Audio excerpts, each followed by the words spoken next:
Welcome to my YouTube channel GS classes. Friend, आज हम अपने इस वीडियो में पॉलिटी के सेशन में राष्ट्रीय अनुसूचित जाति आयोग यानी national commission for schedule cast को डीपली कवर करेंगे। इसके लिए जो आर्टिकल है वो अनुच्छेद 338 है।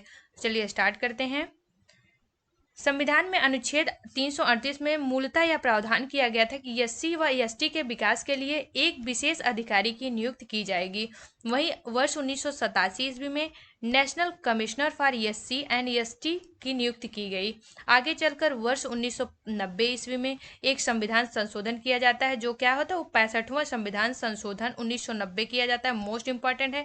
इसके द्वारा अनुसूचित जाति एवं अनुसूचित जनजाति के लिए एक विशेष आयोग, अभी तक आयोग का गठन नहीं किया गया था, लेकिन 65वां संविधान संशोधन अधिनियम 1990 के द्वारा इनके कल्याण के लिए एक विशेष आयोग की स्थापना की जाती है और उसका नाम रहता है national commission for schedule caste and schedule tribe caste, यानी national commission for SC and ST रहता है।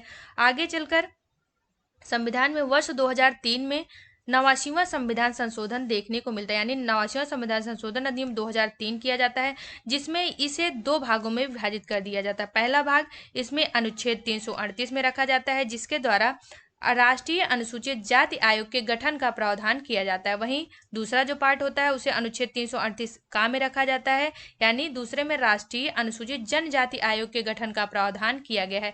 आज का जो हमारा टॉपिक है वो राष्ट्रीय अनुसूचित जाति आयोग के गठन के बारे में संबंधित है। तो अगला देखते हैं इसका स्ट्रक्चर क्या है।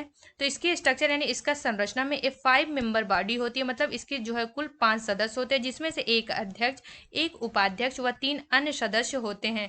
बात करें इसकी नियुक्ति कौन करता है, तो इसकी नियुक्ति प्रेसिडेंट ऑफ इंडिया के द्वारा किया जाता है, यानी जो अध्यक्ष, उपाध्यक्ष व सदस्य इन तीनों के या फिर इन 5 मेंबर जो होते हैं कुल, इनका अपॉइंट या फिर इनकी नियुक्ति प्रेसिडेंट ऑफ इंडिया के द्वारा किया जाता है। वहीं इनका कार्यकाल कितना होता है, तो ये राष्ट्रपति के प्रसाद पर्यंत तक अपना पद धारण करते हैं।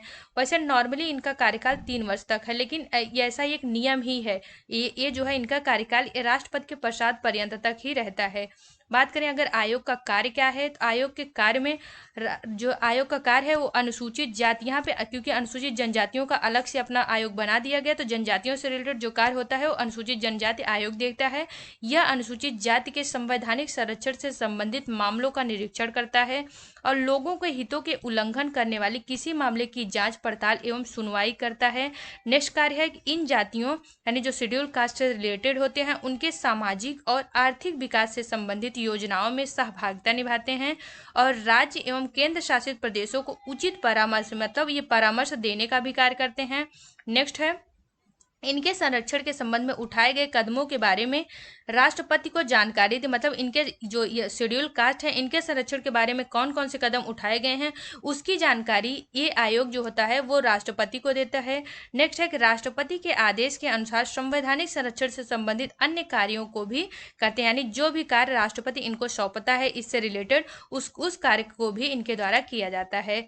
लास्ट है प्रतिवेदन। तो ये अपना प्रतिवेदन जो है एनुअल, मतलब एनुअल रिपोर्ट या फिर वार्षिक प्रतिवेदन ये राष्ट्रपति को देता है। अगर वह केंद्र से रिलेटेड है तो यह जो है राष्ट्रपति उसे संसद या फिर पार्लियामेंट में भेजता है, और यदि यह राज्य से संबंधित है तो संबंधित राज्य के राज्यपाल को, राष्ट्रपति संबंधित राज्य के राज्यपाल को अपना ये प्रतिवेदन देता है।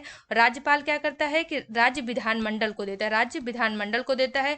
अगर राज्य विधानमंडल इसके प्रतिवेदन को मानता है तब तो ठीक है, अगर नहीं मानता है तो इसकी लिखित जानकारी उसको देनी पड़ती है कि किन रीजनों से उसके प्रतिवेदन को नहीं माना जा रहा है। लास्ट है आयोग की शक्तियां। तो जो आयोग की शक्तियां होती हैं वो दीवानी न्यायालय की शक्तियां आयोग को प्राप्त होती है, मतलब फौजदारी न्यायालय की शक्तियां इनको प्राप्त नहीं होती है। जिस तरह से schedule caste, schedule tribe caste व ओबीसी आयोग तीनों को ही दीवानी न्यायालय की शक्तियां प्राप्त होती है। तो फ्रेंड, यहाँ पर हमने जो अनुसूचित जाति आयोग से रिलेटेड जितने भी इंपॉर्टेंट क्वेश्चन बन सकते हैं उन सभी को यहाँ पर डिस्कस किया है, या फिर यहाँ से यही इतने ही क्वेश्चन बनते हैं और यही पूछे जाते हैं बार बार।